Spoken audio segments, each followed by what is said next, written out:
بسم الله الرحمن الرحيم. الحمد لله الذي أنزل على عبده الكتاب ولم يجعل له عوجا قيما لينذر بأسا شديدا من لدنه ويبشر المؤمنين الذين يعملون الصالحات أن لهم أجرا حسنا ماكثين فيه أبدا وينذر الذين قالوا اتخذ الله ولدا ما لهم به من علم ولا لآبائهم كبرت كلمة تخرج من أفواههم إن يقولون إلا كذبا فلعلك باخع نفسك على آثارهم إن لم يؤمنوا بهذا الحديث أسفا إنا جعلنا ما على الأرض زينة لها لنبلوهم أيهم أحسن عملا وإنا لجاعلون ما عليها صعيدا جرزا أم حسبت أن أصحاب الكهف والرقيم كانوا من آياتنا عجبا إذ أوى الفتية إلى الكهف فقالوا ربنا آتنا من لدنك رحمة وهيئ لنا من أمرنا رشدا فضربنا على آذانهم في الكهف سنين عددا ثم بعثناهم لنعلم أي الحزبين أحصى لما لبثوا أمدا نحن نقص عليك نبأهم بالحق إنهم فتية آمنوا بربهم وزدناهم هدى وربطنا على قلوبهم إذ قاموا فقالوا ربنا رب السماوات والأرض لن ندعو من دونه إلها لقد قلنا إذا شططا هؤلاء قوم اتخذوا من دونه آلهة لولا يأتون عليهم بسلطان بين فمن أظلم ممن افترى على الله كذبا وإذ اعتزلتموهم وما يعبدون إلا الله فأووا إلى الكهف ينشر لكم ربكم من رحمته ويهيئ لكم من أمركم مرفقا وترى الشمس إذا طلعت تزاور عن كهفهم ذات اليمين وإذا غربت تقرضهم ذات الشمال وهم في فجوة منه ذلك من آيات الله من يهد الله فهو المهتد ومن يضلل فلن تجد له وليا مرشدا وتحسبهم أيقاظا وهم رقود ونقلبهم ذات اليمين وذات الشمال وكلبهم باسط ذراعيه بالوصيد لو اطلعت عليهم لوليت منهم فرارا ولملئت منهم رعبا وكذلك بعثناهم ليتساءلوا بينهم قال قائل منهم كم لبثتم قالوا لبثنا يوما أو بعض يوم قالوا ربكم أعلم بما لبثتم فابعثوا أحدكم بورقكم هذه إلى المدينة فلينظر أيها أزكى طعاما فليأتكم برزق منه وليتلطف ولا يشعرن بكم أحدا إنهم إن يظهروا عليكم يرجموكم أو يعيدوكم في ملتهم ولن تفلحوا إذا أبدا وكذلك أعثرنا عليهم ليعلموا أن وعد الله حق وأن الساعة لا ريب فيها إذ يتنازعون بينهم أمرهم فقالوا بنوا عليهم بنيانا ربهم أعلم بهم قال الذين غلبوا على أمرهم لنتخذن عليهم مسجدا سيقولون ثلاثة رابعهم كلبهم ويقولون خمسة سادسهم كلبهم رجما بالغيب ويقولون سبعة وثامنهم كلبهم قل ربي أعلم بعدتهم ما يعلمهم إلا قليل فلا تمار فيهم إلا مراء ظاهرا ولا تستفت فيهم منهم أحدا ولا تقولن لشيء إني فاعل ذلك غدا إلا أن يشاء الله واذكر ربك إذا نسيت وقل عسى أن يهديني ربي لأقرب من هذا رشدا ولبثوا في كهفهم 300 سنين وازدادوا 9 قل الله أعلم بما لبثوا له غيب السماوات والأرض أبصر به وأسمع ما لهم من دونه من ولي ولا يشرك في حكمه أحدا واتل ما أوحي إليك من كتاب ربك لا مبدل لكلماته ولن تجد من دونه ملتحدا واصبر نفسك مع الذين يدعون ربهم بالغداة والعشي يريدون وجهه ولا تعد عيناك عنهم تريد زينة الحياة الدنيا ولا تطع من أغفلنا قلبه عن ذكرنا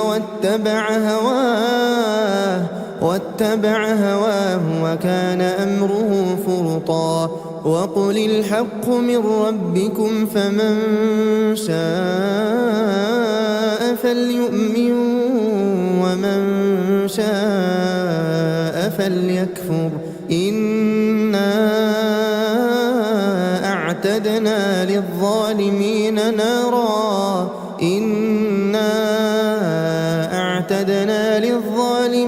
نارا أحاط بهم سرادقها وإن يستغيثوا يغاثوا بماء كالمهل يشوي الوجوه بئس الشراب وساءت مرتفقا إن الذين آمنوا وعملوا الصالحات إنا لا نضيع أجر من أحسن عملا أولئك لهم جنات عدن تجري من تحتهم الأنهار يحلون فيها من أساور من ذهب ويلبسون ثيابا خضرا من سندس واستبرق متكئين فيها على الأرائك نعم الثواب وحسنت مرتفقا واضرب لهم مثل الرجلين جعلنا لأحدهما جنتين من أعناب وحففناهما بنخل وجعلنا بينهما زرعا كلتا الجنتين آتت أكلها ولم تظلم منه شيئا وفجرنا خلالهما نهرا وكان له ثمر فقال لصاحبه وهو يحاوره أنا أكثر منك مالا وأعز نفرا ودخل جنته وهو ظالم لنفسه قال ما أظن أن تبيد هذه أبدا وما أظن الساعة قائمة ولئن رددت إلى ربي لأجدن خيرا منها منقلبا قال له صاحبه وهو يحاوره أكفرت بالذي خلقك من تراب ثم من نطفة ثم سواك رجلا لكن هو الله ربي ولا أشرك بربي أحدا ولولا إذ دخلت جنتك قلت ما شاء الله لا قوة إلا بالله إن ترني أنا أقل منك مالا وولدا فعسى ربي أن يؤتيني خيرا من جنتك ويرسل عليها حسبانا من السماء فتصبح صعيدا زلقا أو يصبح ماؤها غورا فلن تستطيع له طلبا وأحيط بثمره فأصبح يقلب كفيه على ما أنفق فيها وهي خاوية على عروشها ويقول يا ليتني لم أشرك بربي أحدا ولم تكن له فئة ينصرونه من دون الله وما كان منتصرا هنالك الولاية لله الحق هو خير ثوابا وخير عقبا واضرب لهم مثل الحياة الدنيا كماء إن أنزلناه من السماء فاختلط به نبات الأرض فأصبح هشيما تذروه الرياح وكان الله على كل شيء مقتدرا المال والبنون زينة الحياة الدنيا والباقيات الصالحات خير عند ربك ثوابا وخير أملا ويوم نسير الجبال وترى الأرض بارزة وحشرناهم فلم نغادر منهم أحدا وعرضوا على ربك صفا لقد جئتمونا كما خلقناكم أول مرة بل زعمتم أن لن نجعل لكم موعدا ووضع الكتاب فترى المجرمين مشفقين مما فيه ويقولون يا ويلتنا ما لهذا الكتاب لا يغادر صغيرة ولا كبيرة إلا أحصاها ووجدوا ما عملوا حاضرا ولا يظلم ربك أحدا وإذ قلنا للملائكة اسجدوا لآدم فسجدوا إلا إبليس كان من الجن ففسق عن أمر ربه أفتتخذونه وذريته أولياء من دوني وهم لكم عدو بئس للظالمين بدلا ما أشهدتهم خلق السماوات والأرض ولا خلق أنفسهم وما كنت متخذ المضلين عضدا ويوم يقول نادوا شركائي الذين زعمتم فدعوهم فلم يستجيبوا لهم وجعلنا بينهم موبقا ورأى المجرمون النار فظنوا أنهم مواقعوها ولم يجدوا عنها مصرفا ولقد صرفنا في هذا القرآن للناس من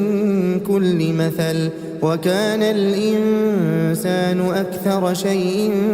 جدلا وما منع الناس أن يؤمنوا إذ جاءهم الهدى ويستغفروا ربهم إلا أن تأتيهم سنة الأولين أو يأتيهم العذاب قبلا وما نرسل المرسلين إلا مبشرين ومنذرين ويجادل الذين كفروا بالباطل ليدحضوا به الحق واتخذوا آياتي وما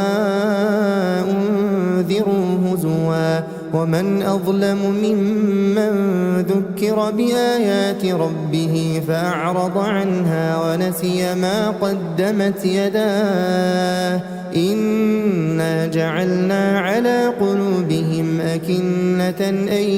يفقهوه وفي آذانهم وقرا وإن تدعهم إلى الهدى فلن يهتدوا إذا أبدا وربك الغفور ذو الرحمة لو يؤاخذهم بما كسبوا لعجل لهم العذاب بل لهم موعد لن يجدوا من دونه موئلا وتلك القرى أهلكناهم لما ظلموا وجعلنا لمهلكهم موعدا وإذ قال موسى لفتاه لا أبرح حتى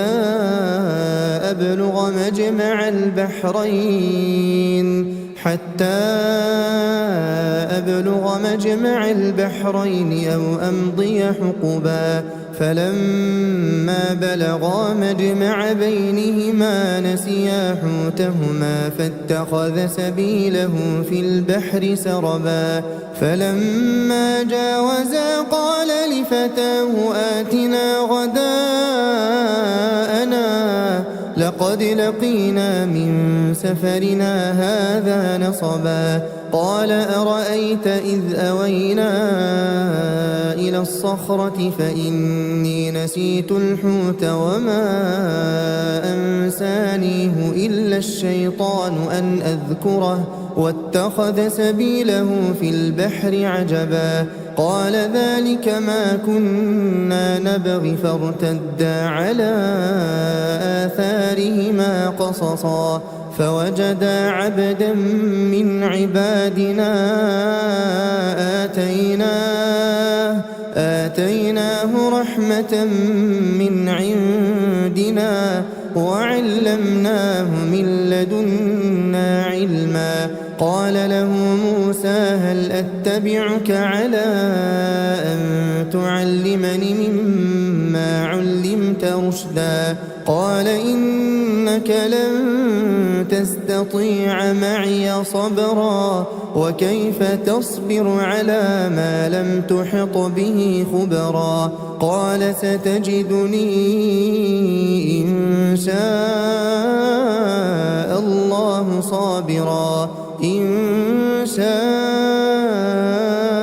الله صابرا ولا أعصي لك أمرا قال فإن اتبعتني فلا تسألني عن شيء حتى أحدث لك منه ذكرا. فانطلقا حتى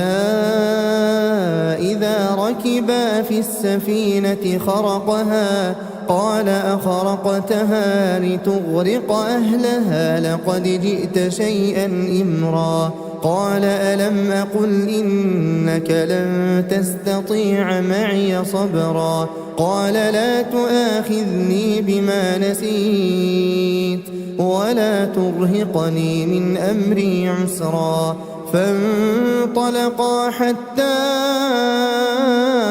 إذا لقيا غلاما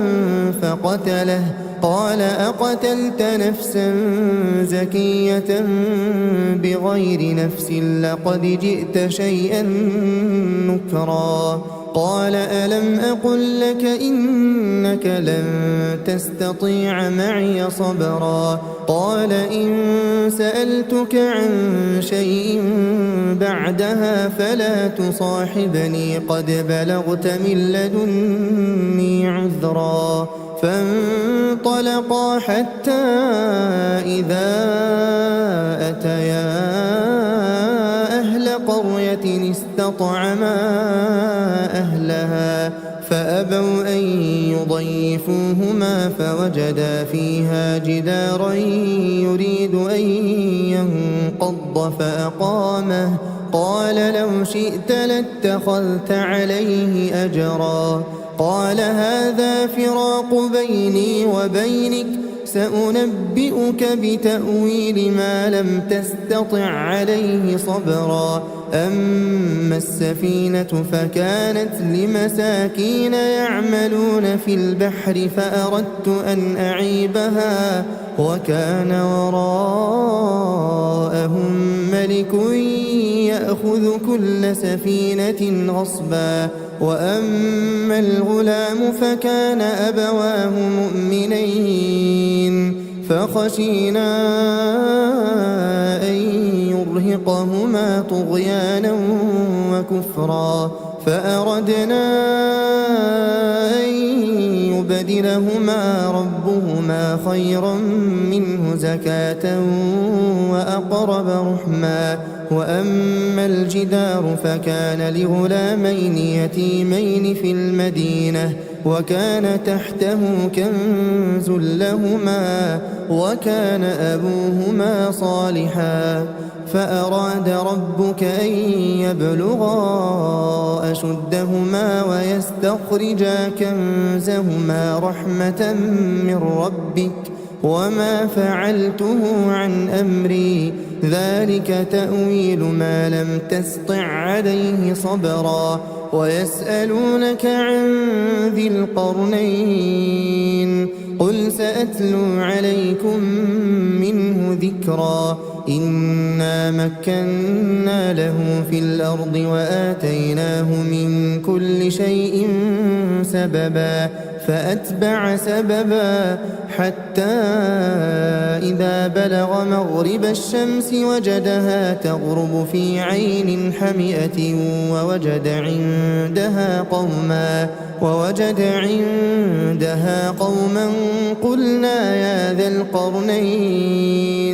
قلنا يا ذا القرنين إما أن تعذب وإما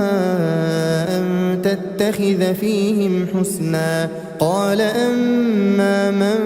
ظلم فسوف نعذبه ثم يرد إلى ربه فيعذبه عذابا نكرا. وأما من آمن وعمل صالحا فله جزاء الحسنى وسنقول له من أمرنا يسرا. ثم أتبع سببا حتى إذا بلغ مطلع الشمس وجدها تطلع على قوم لم نجعل لهم من دونها سترا. كذلك وقد أحطنا بما لديه خبرا. ثم أتبع سببا حتى إذا بلغ بين السدين وجد من دونهما قوما لا يكادون يفقهون قولا قالوا يا ذا القرنين إن يأجوج ومأجوج مفسدون في الأرض فهل نجعل لك خرجا على أن تجعل بيننا وبينهم سدا قال ما مكني فيه ربي خير فأعينوني بقوة أجعل بينكم وبينهم ردما آتوني زبر الحديد حتى إذا ساوى بين الصدفين قال انفخوا حتى إذا جعله نارا قال آتوني أفرغ عليه قطرا فما استطاعوا أن يظهروه وما استطاعوا له نقبا قال هذا رحمة من ربي فإذا جاء وعد ربي جعله دكاء وكان وعد ربي حقا وتركنا بعضهم يومئذ يموج في بعض ونفخ في الصور فجمعناهم جمعا وعرضنا جهنم يومئذ للكافرين عرضا الذين كانت أعينهم في غطاء عن ذكري وكانوا لا يستطيعون سمعا أفحسب الذين كفروا أن يتخذوا عبادي من دوني أولياء إنا أعتدنا جهنم للكافرين نزلا قل هل ننبئكم بالأخسرين أعمالا الذين ضل سعيهم في الحياة الدنيا وهم يحسبون أنهم يحسنون صنعا أولئك الذين كفروا بآيات ربهم ولقائه فحبطت أعمالهم فلا نقيم لهم يوم القيامة وزنا ذلك جزاؤهم جهنم بما كفروا واتخذوا آياتي ورسلي هزوا إن الذين آمنوا وعملوا الصالحات كانت لهم جنات الفردوس نزلا خالدين فيها لا يبغون عنها حولا قل لو كان البحر مدادا لكلمات ربي لنفد البحر قبل أن تنفد كلمات ربي ولو جئنا بمثله مددا قل إنما أنا بشر مثلكم يوحى إلي أنما إلهكم إله واحد فمن كان يرجو لقاء ربه فليعمل عملا